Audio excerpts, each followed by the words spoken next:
Thursday, 26th July 2012. A morning ASX announcement.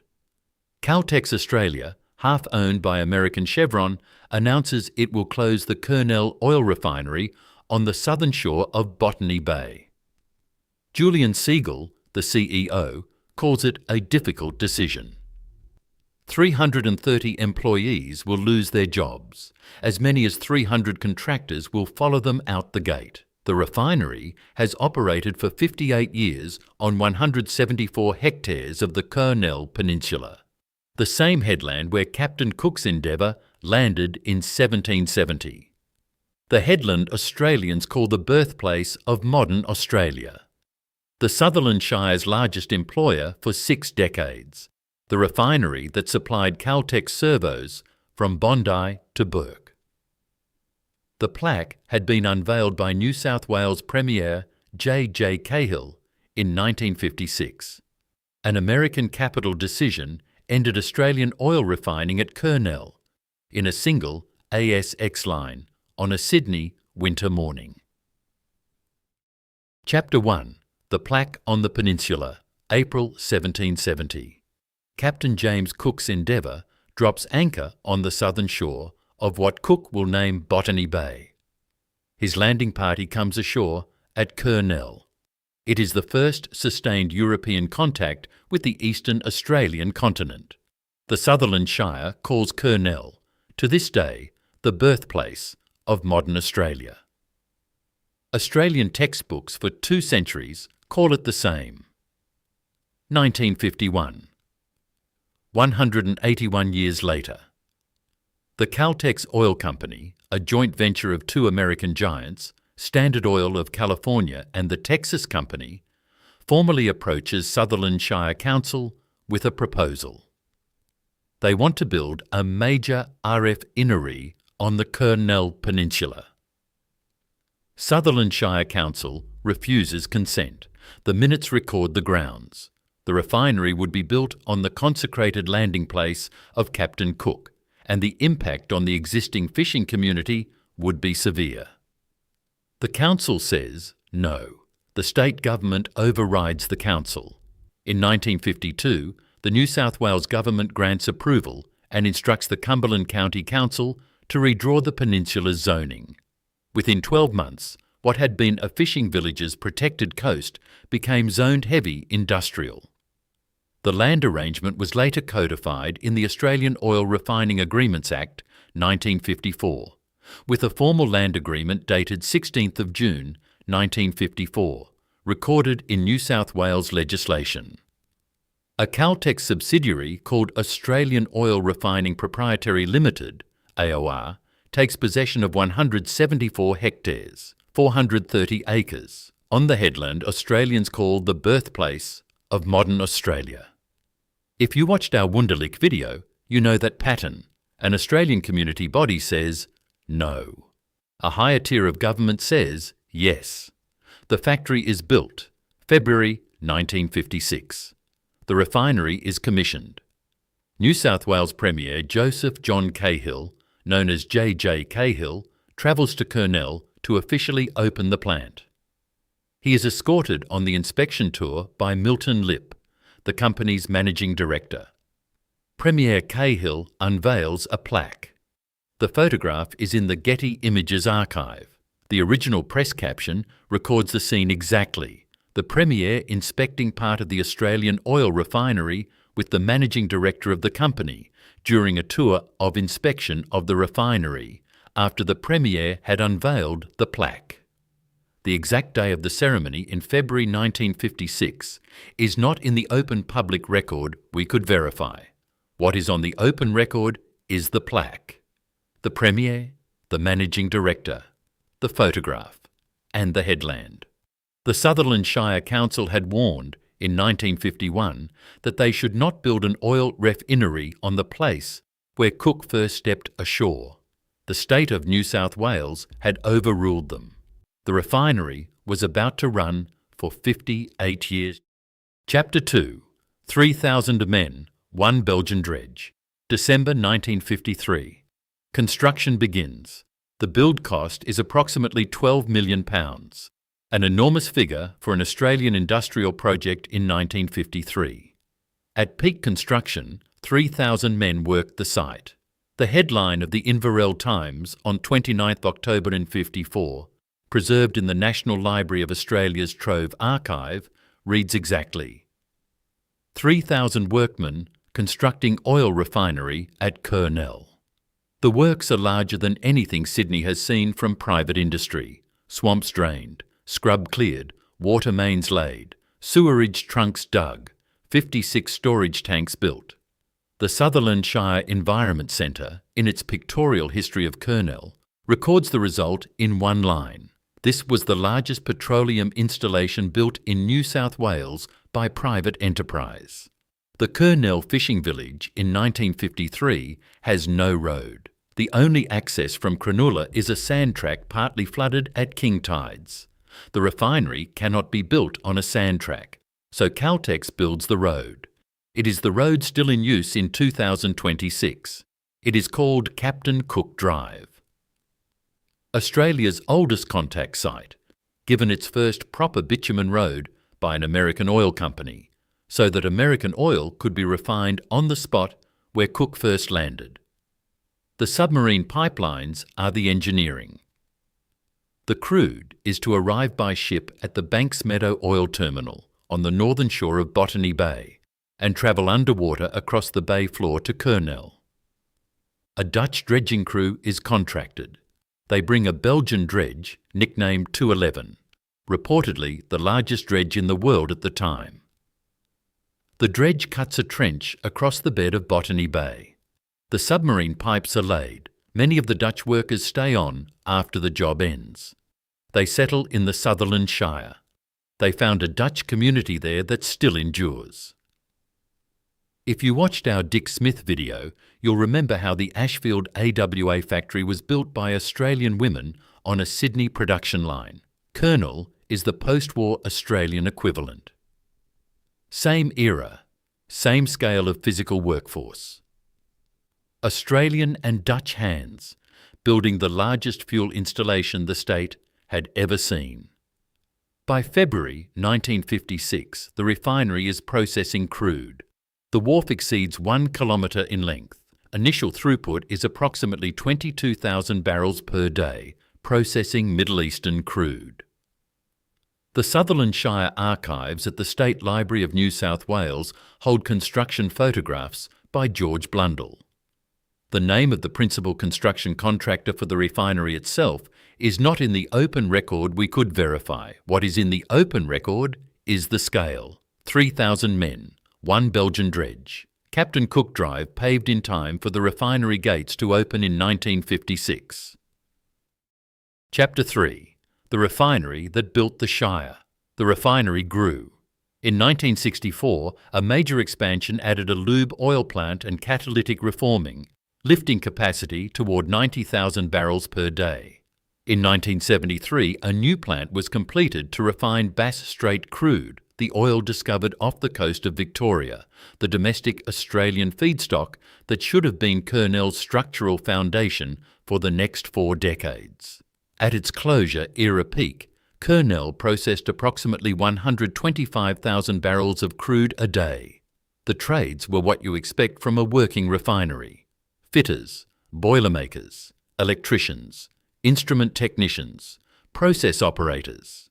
The Shire's TAFE colleges at Gymea and Loftus campuses sat down the road. Caltex's apprentices learned their numbers at the bench and their theory at TAFE on day release. The exact annual intake figures, how many fitters in 1972, how many boilermakers in 1985, how many sparkies in 1998, are not on the open public record. The apprenticeship was the route into a working refinery for 2 generations of Sutherland Shire boys. Caltex's 2011 annual review named individual Kurnell staff on its pages. One of them was Carolyn Withy, refinery scheduler at Kurnell. Real name, real job, real woman in a 2011 corporate document scheduling the throughput of an Australian refinery for an Australian readership. The annual review named her in the role where Kurnell's daily crude intake and product output were coordinated against the Sydney market's daily demand. The deepest documentary record is the 90-minute film Kurnell Refinery, The Heart That Beats Within, produced for Caltex by filmmaker John Marsh and reported by the St George and Sutherland Shire leader and Pace Today. Caltex executive Andrew Brewer spoke publicly about preserving the workers' stories before the last shift. The film records workers with 40 years of service. It records the last refinery manager, Greg King, who later said what he and the workers remembered most about Kurnell was the people, the sense of community, and the friendships. It also records one family. The film names a Kurnell family with, in Marsh's documentary, a total of 140 years of service between Dad and the 3 boys. 1 father, 3 sons, 4 working lives. 140 years of accumulated Caltex employment in one Kurnell family at one refinery. If you watched our Wunderlich video, you'll remember the 554 employee names on the Australian War Memorial Honour Board from one Sydney factory. Kurnell did not get its names onto an honour board. What Kurnell has on the open public record is John Marsh's film, the Caltex 2011 Annual Review's named scheduler, the long service families documented by name in the film, the leader photographer Jane Dyson, who shot the closure, and the sunset photographs of the refinery by Caltex employee Carl Brush. The Kurnell village population of approximately 2,000, the largest employer in the Sutherland Shire for nearly 6 decades. The reason families bought houses in Caringbah, Cronulla and Miranda. The refinery that built the Shire. Chapter 4. The refinery that was never upgraded. This is the chapter that explains everything. Kurnell was built in 1956 to refine light, sweet crude, the easy oil, the kind of oil that flowed from the Middle East fields and the later Bass Strait fields, a relatively simple refinery, atmospheric distillation, light catalytic conversion, lube oils. The kind of refinery you can build in 1956 and run for 50 years if the world keeps producing the same kind of crude. The world did not keep producing the same kind of crude.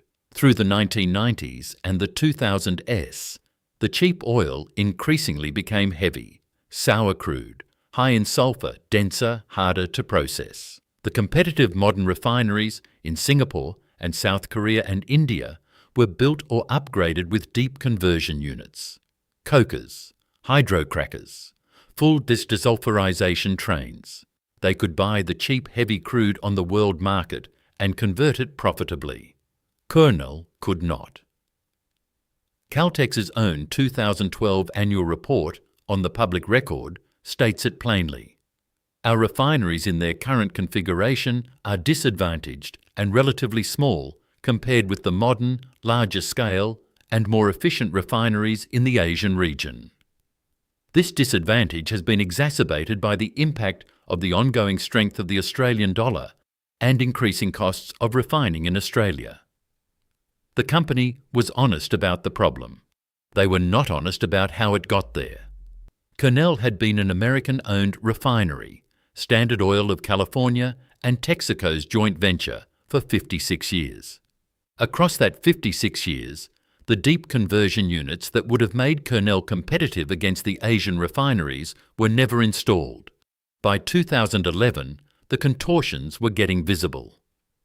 Caltex was hauling very large crude carrier cargoes of West African crude, roughly 2 million barrels per shipment, and lightering them onto smaller ships approximately 150 kilometres off the New South Wales coast, because Kurnell's wharf could not handle the supertankers directly. The 2011 annual review records the practice on the company's own pages. By 2012, the CEO Julian Segal told investors that African-sourced crude was 43% of Caltex's requirements.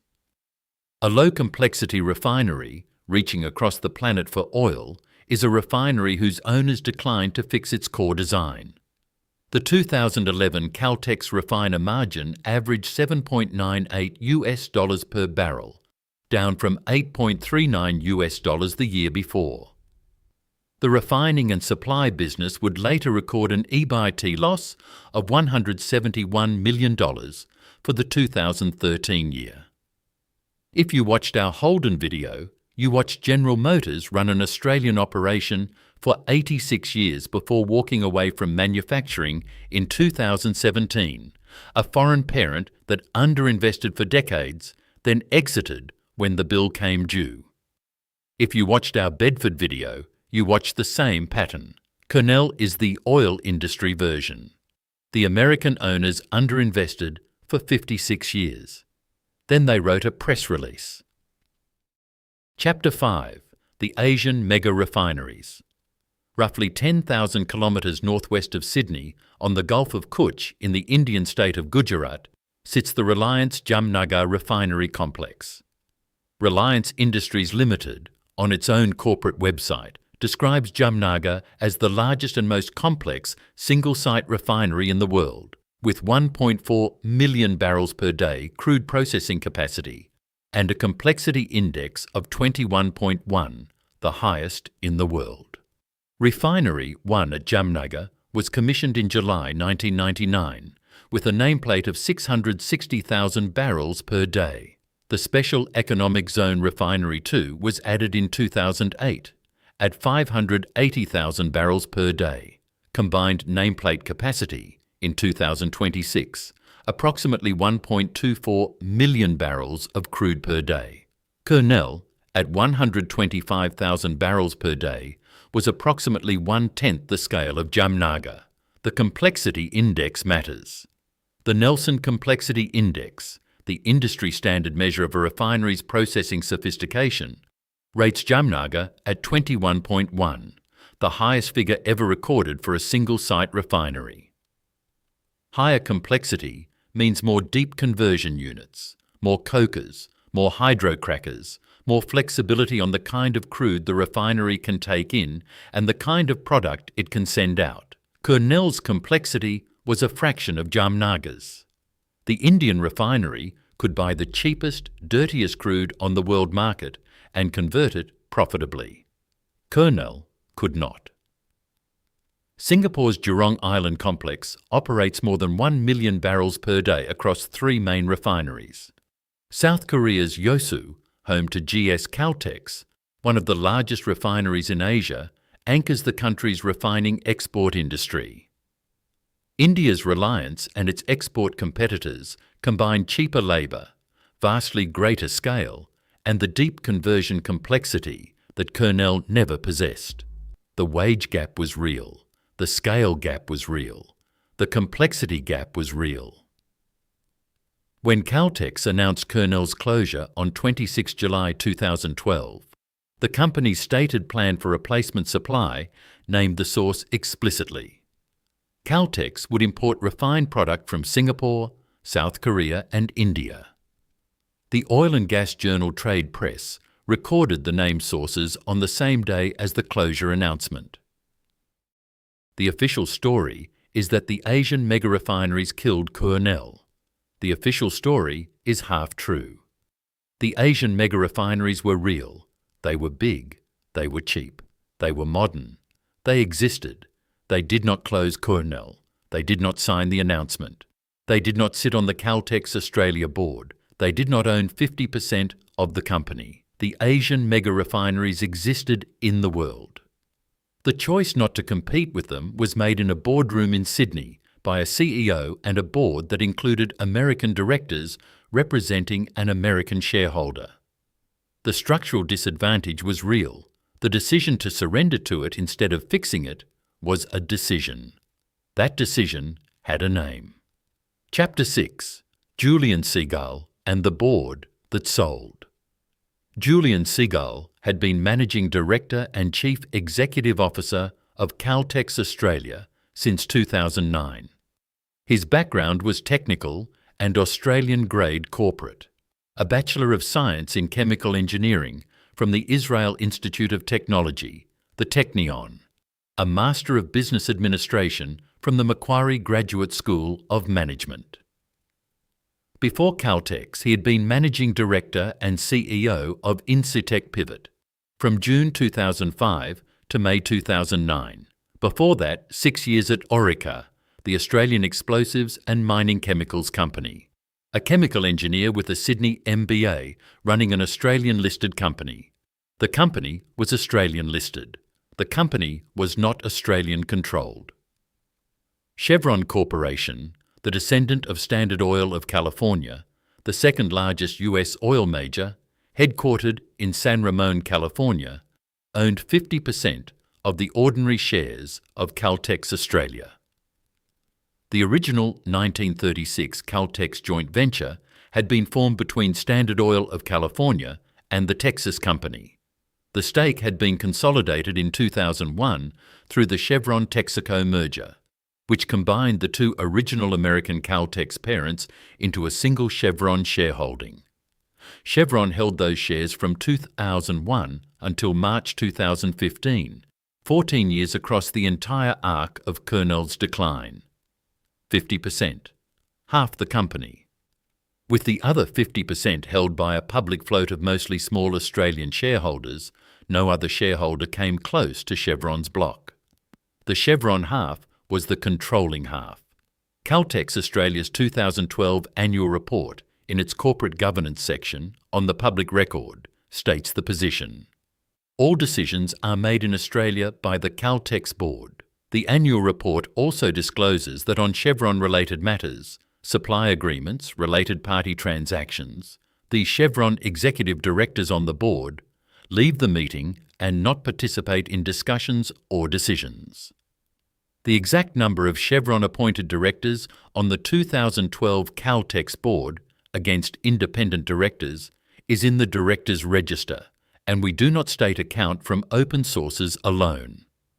What the annual report makes plain, by the necessity of the recusal practice itself, is the structure. There was a Chevron block on the board. The block had to be managed around.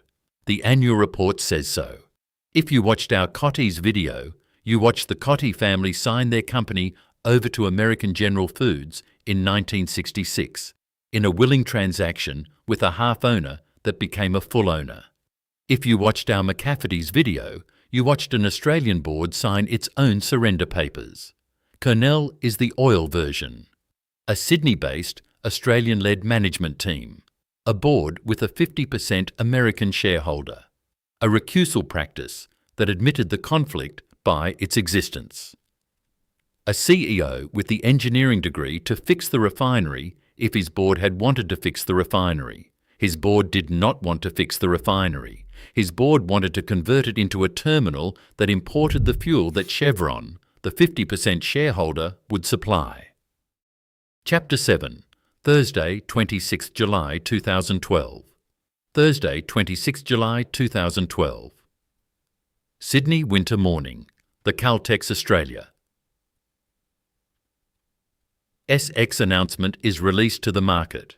The Kurnell refinery will be closed. Refining operations will cease in the second half of 2014. The site will be converted to a fuel import terminal. Julian Segal's framing in the 2012 results, commentary on the public record. It was a year in which we made some difficult decisions as part of a clear strategy to secure a sustainable future for Caltex. The official reasons given in the corporate statement: the high Australian dollar, increasing operational costs and a lower Caltex refiner margin. 3 external forces, 0 internal responsibility. The honest disclosure has to appear here. Kurnell was losing money. The Caltex 2011 full-year operating loss attributable to the refining business was $208 million. The Q1 2012 operating loss was $60 million. The group reported a $714 million after-tax loss for 2011, including approximately $1 billion of write-downs connected to Kurnell's carrying value. The numbers were real. Read that again. The losses were real. The structural disadvantage against Asian refineries was real. The capital investment that would have been required to modernise Kurnell, to install the cokers, the hydrocrackers, the desulfurisation trains, industry estimates put it above $1 billion. The board's choice was not profitable refinery or shutdown. The board's choice was invest $1 billion and modernise, or convert to an import terminal and let Chevron supply us. The Chevron-aligned board chose surrender over investment. Prime Minister Julia Gillard backed the closure on the same day. Her verbatim words, "This is a refinery with ageing capital. By the standards of the world, it's really quite a small refinery, so not at an efficient scale. Obviously, the higher dollar has played a role as well." A Labor Prime Minister, in a federal government supported by the union movement, endorsed the closure of a major refinery on the day it was announced. 630 jobs walked out that door. 330 direct employees. As many as 300 contractors. The Australian Workers' Union National Secretary Paul Howes called the closure and the importing of petrol not in Australia's national interest. The AWU represented the operators on the refinery floor. Howes was on the public record opposing it. The AWU could not stop it. Pasquale Crisafulli was a 56-year-old maintenance worker at Kurnell. He had been at the refinery long enough to remember the contraction stages. He told the World Socialist website on 27 July 2012 his memory of the long contraction that had preceded the final announcement.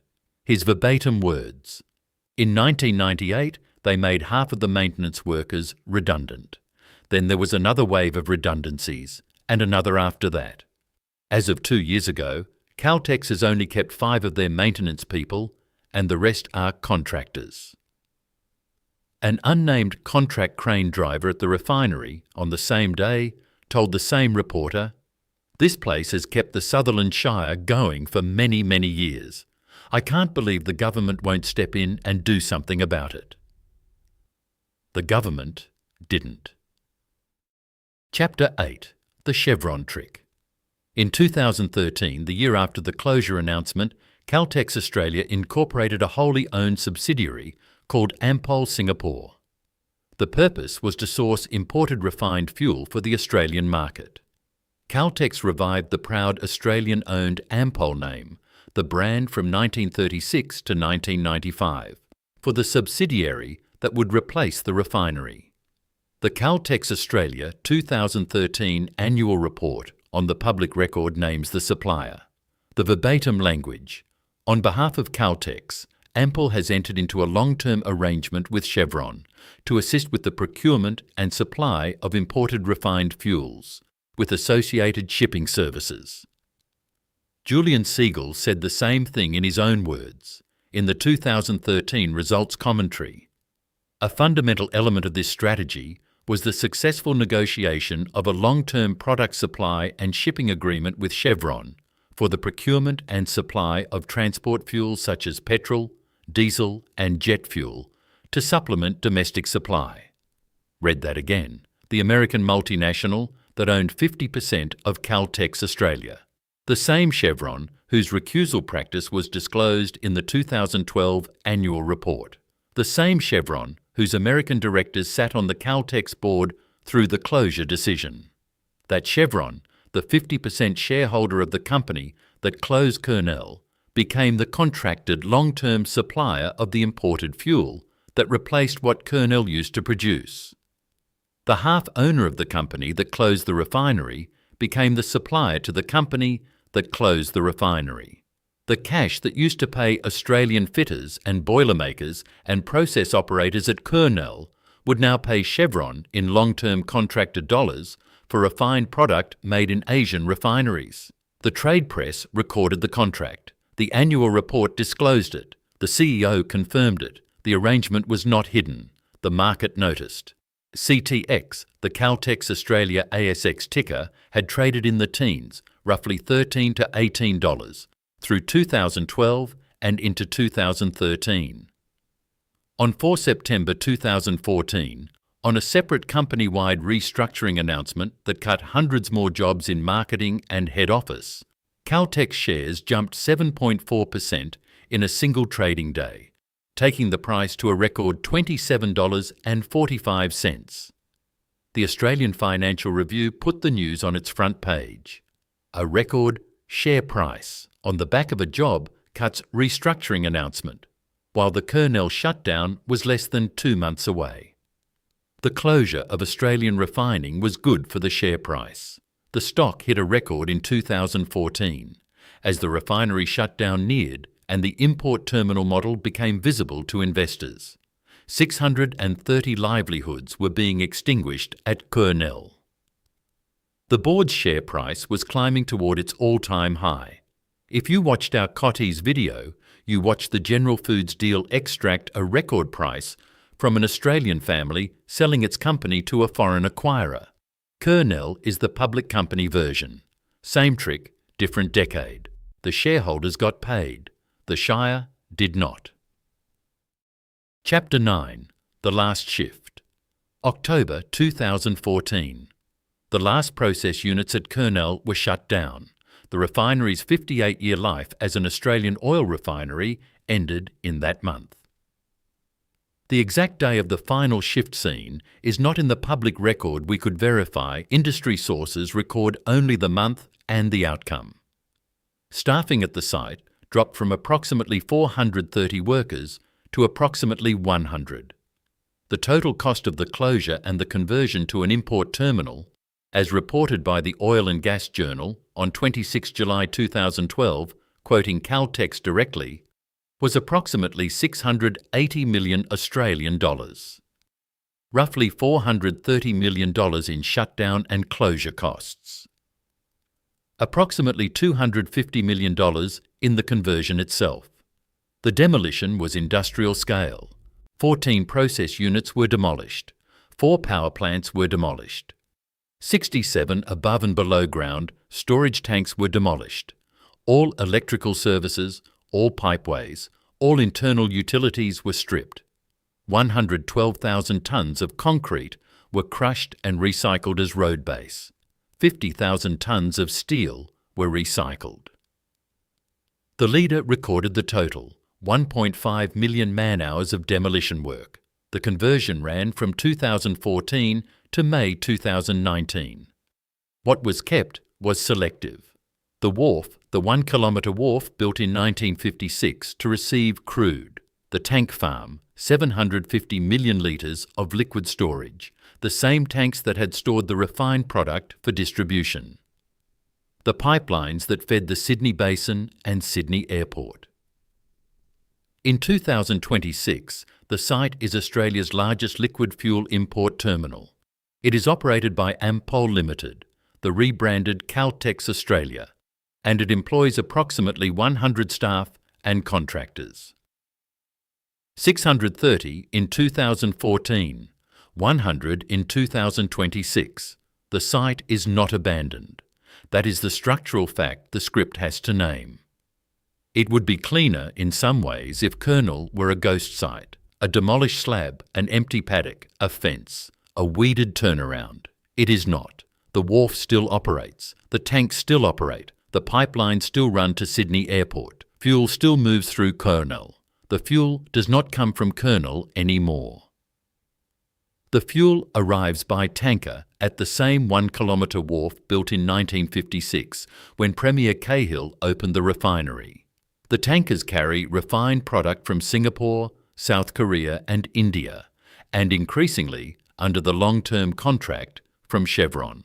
The same wharf that once received Middle Eastern crude for Australian refining now receives Asian refined product for Australian distribution. The infrastructure has been kept alive on the peninsula where Cook landed for the purpose of pumping in the foreign fuel that replaced what Australia used to make there. If you watched our Wunderlich video, you watched a single lion's head, cast 1928 for the Government Savings Bank, salvaged from the bulldozers by curator Susan Boers and preserved at the powerhouse.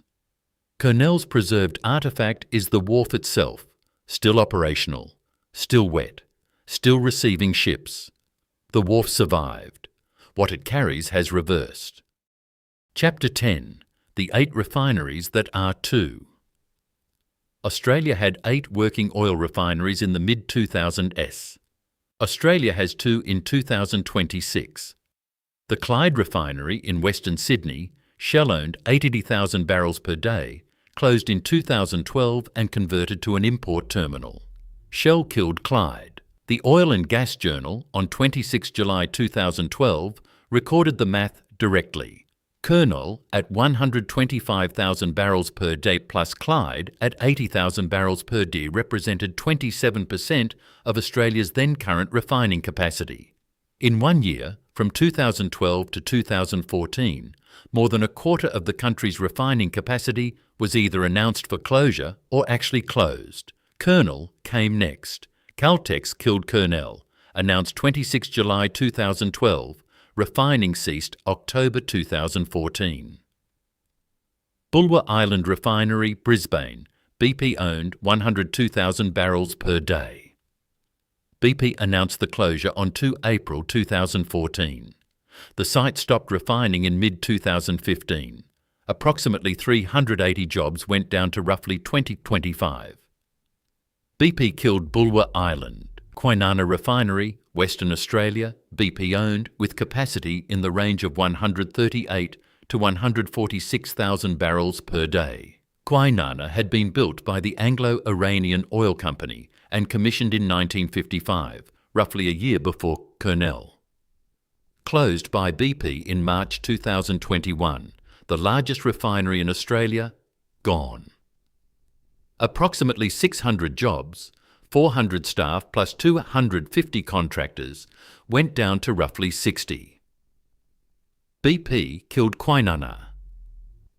Altona Refinery, Melbourne. ExxonMobil owned 90,000 barrels per day, operating since 1949. Closure announced February 2021. Approximately 300 jobs gone. ExxonMobil killed Altona, 8 refineries to 2, in roughly a decade. The collapse was national. The villains were specific. The 2 that remain in 2026 are the Viva Energy Geelong Refinery in Victoria, processing around 120 to 128,000 barrels per day, and the Ampol Lytton Refinery in Brisbane, around 109 to 110,000 barrels per day. Both are kept alive by the Commonwealth Government's Fuel Security Services Payment Subsidy, extended toward 2030. Together, the 2 surviving Australian refineries cover under 20% of Australian demand. The other 80% arrives by tanker from refineries in countries Australia does not control. Shell killed Clyde. Caltex killed Kurnell. BP killed Bulwer Island. BP killed Kwinana. ExxonMobil killed Altona. Each refinery, each villain named. This script is about Caltex and Kurnell. The other dominoes are their own stories. The pattern across all 5 is the same. A foreign multinational owner, an Australian asset, a balance sheet decision in a foreign boardroom, a conversion to a terminal, a flag of convenience tanker docking in place of a domestic refinery. If you watched our Holden video, you watched the same playbook in cars. General Motors decided in Detroit. Australian Holden manufacturing closed in 2017. Cars in 2017. Oil in 2014. Same continent. Same exit door. Chapter 11. The Plaque and the Tanker. There are 3 lessons in the Kurnell story. Lesson 1. Surrender over investment. A refinery that loses money is not a refinery that has to close. It is a refinery whose owners have a choice.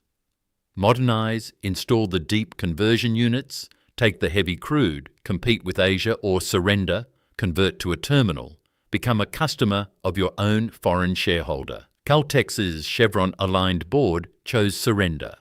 They had been losing the war for capital investment in Kurnell for 50 years before Julian Segal walked into the announcement. Lesson 2. A 50% shareholder is a controlling shareholder when the other 50% is a public float. Chevron owned half of Caltex Australia. No other shareholder came close. The 2012 annual report disclosed the recusal practice on Chevron-related matters. The structural conflict was on the public record by necessity. The board could have decided to invest in Australian refining. The board decided to convert Australian refining into an Australian customer for Chevron-supplied imports. Lesson 3. When a country sells its refineries, it doesn't run out of fuel, it runs out of choice. The Ampol twist closes the story. In March 2015, Chevron sold its 50% stake, a deal that valued Caltex Australia at approximately 9.24 billion Australian dollars. Then, in December 2019, Chevron terminated the Caltex trademark licence, effective 30 June 2020. On 14 May 2020, more than 99% of Caltex Australia shareholders approved renaming the company Ampol Limited, reviving the Australian brand founded in 1936 and ASX listed since 1948. Interim CEO Matt Halliday told Inside FMCG, "It's a brand that has been around for 80 years, and it's a brand that customers trust, customers remember." Chevron then relaunched the Caltex brand for itself in Australia from 2022 through former Puma Energy Service stations. The same Chevron that drove Kurnell's closure ultimately stripped the Caltex name from its former Australian partner and then put it on its own American-owned forecourts. The villain erased its own name from the company it had hollowed out. Read that again. Australia is the only member of the International Energy Agency that does not hold the mandatory 90-day fuel reserve requirement. The country has not met that 90-day requirement since 2012. SBS News confirmed the gap in a 2026 report. The year Australia last complied with the International Fuel Security Standard was the same year Caltex announced the death of Kurnell. The 2026 escalation is happening now.